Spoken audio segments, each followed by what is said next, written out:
On something of a landmark day like this, it's tempting to come up with some kind of dramatic, personal, grand finale. I will have a few words to say over lunch, but God isn't going to let me get away with it here because He wants the first word and the last word. And so He says, "This is my beloved Son. Listen to Him." And when His friends look up, they see Jesus only by Himself.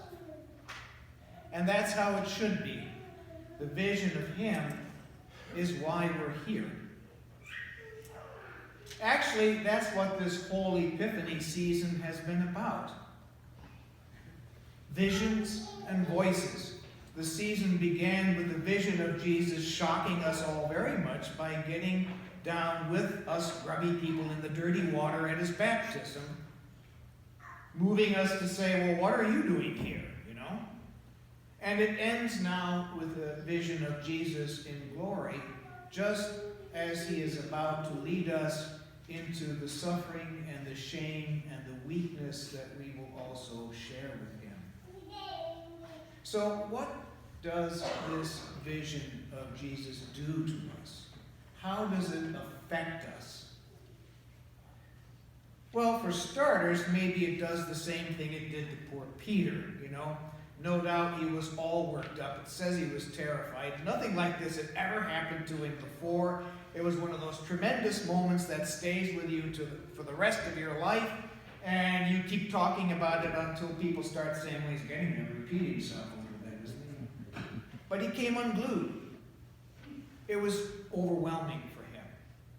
And so he starts babbling, and like a lot of us, he immediately wants to jump up and do something right away. Let's put up some tents. And so God has to slow him down and say, no, Peter, no.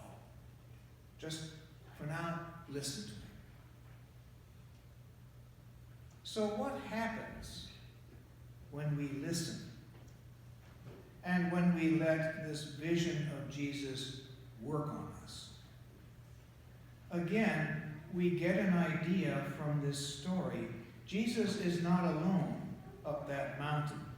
For a few minutes, he is joined by two of the great heavyweights who represented the highest levels of wisdom and authority in his society. Moses, the great giver of God's law, and Elijah, the perfect prophet and advocate for God who had the courage to stand up to kings. These were towering heroes who helped define the world that everybody lived in. They not only set a standard, their teaching shaped the very way that people thought about things. In our world, who would be like that? Well, for many people, maybe Darwin, Einstein, Freud. Men whose pursuit of truth basically has taught our world how to think.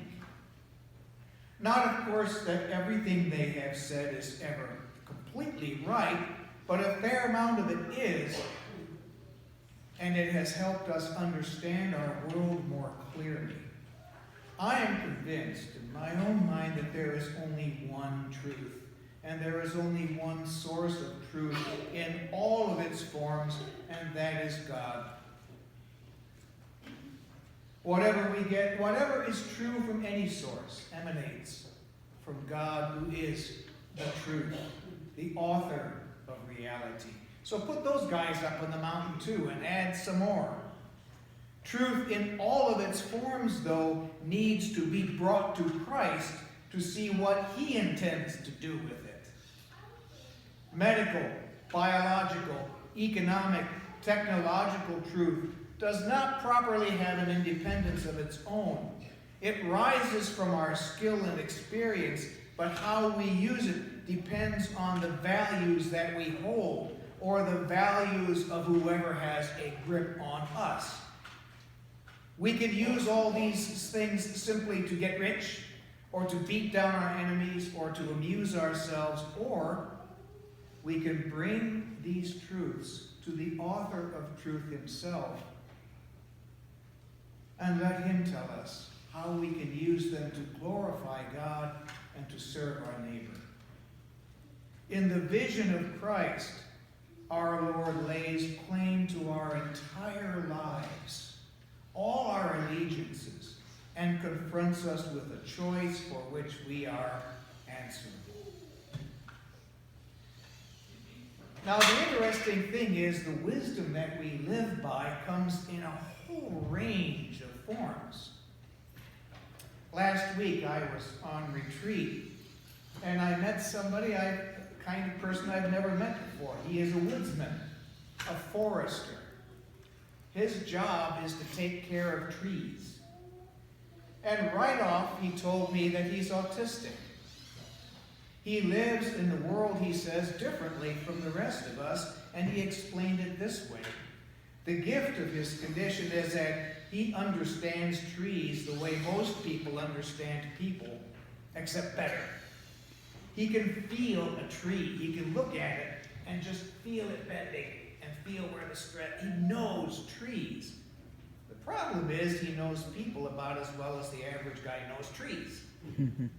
And it is exhausting for him to keep having to translate our world into his world. But he finds in the vision of Jesus a wide welcome for who he is. And a vision of himself as a beloved, talented, gifted caretaker of creation, regardless of what other struggles he may have. He is this beloved child of God with great skills. Here's another thing about the vision of Jesus. Not everybody sees with equal clarity. Think about it. He had 12 disciples, but only 3 of them were up on that mountain that day. And in our day, I think this says something to us about who sees Jesus, who doesn't. I believe that in general, sensitivity to God in our society is waning. We poor human beings have a struggle getting along with God, even under the best of circumstances, but I think there's something in our culture that makes it harder for us to see God and easier for us to distort him. We know that in general we see whatever it is we're prepared to see, but what we are prepared to see is shown us by the people who prepare us. It's what the influential people want us to see, and that is often whatever it is helps them make money off us or stay in control of the situation. Our society is being trained to doubt God by people whom we should doubt much more. Or we're being groomed to see a God who is nothing but a cover for the dishonesty and greed and ambition of the nervously self-satisfied. On all sides, we are surrounded by those whose reaction to the vision of Christ is to pervert it or deny it. Those who can still see him, even in glimpses, must say what we see. For the vision of Christ is a saving vision. It gives life. It gives hope. It overcomes fear and hatred. It restores us to communion with God and one another. It is the vision of one who would rather die than kill and who seeks nothing for himself. It is not an escapist vision. It takes with utter seriousness the suffering of the world and the evil in every soul. In fact, it leads us straight into all that and then leads us out on the other side once God has defeated those things by submitting to their worst they can do and rising above it. Sometimes we see the power of this vision at work in certain personal lives. Again, last week I met a young man in his mid-20s, a power lifter. His arms look like some people's thighs, you know. He grew up really hard on the tough streets of London. By age 12, he was fighting guys twice his age for cash because his mom needed the money and he was winning. Think about that. 12-year-old beating up 25-year-olds? He never backed down from a fight, since in his world, backing down is how you get killed. But he also never lost. He has suffered over 20 concussions. I got a look at the back of his shaved head, and it looked like a rail yard, so I believe him. All the scars back there. He is already having some memory problems, and he's being evaluated monthly. Hopefully his brain will last a while yet. He's been stabbed 5 times and shot twice at age 25. It was after his second shooting that he began to see, well, maybe I ought to find a new course in life. Well, he had this neighbor who kept inviting him to go to church, and he didn't want to go because of his idea. Church is where you go to get bossed around and find out how worthless you are. But finally, just to shut her up, he went one Sunday, and he felt really weird and uncomfortable. But there was something there. So he stuck it out to find out what it was. And things started coming together for him around the words, "Your word is a lamp unto my feet and a light unto my path." He is now a church outreach worker. He is working with kids as tough as he is. It's hard, and sometimes it's not pretty. Some scared, angry kid will get all defiant, and he has to improvise on the spot how he's going to stand the kid down a little bit without hurting him and without getting hurt himself.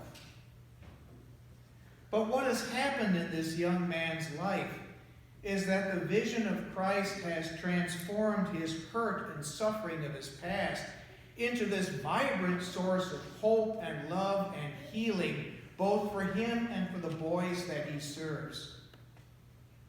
And in the midst of a world that encourages us always to be busy with 1,000 useful, virtuous things, this is why God sometimes has to sit us down and say, "Shh, this is my beloved Son. Will you please listen to him?" Amen.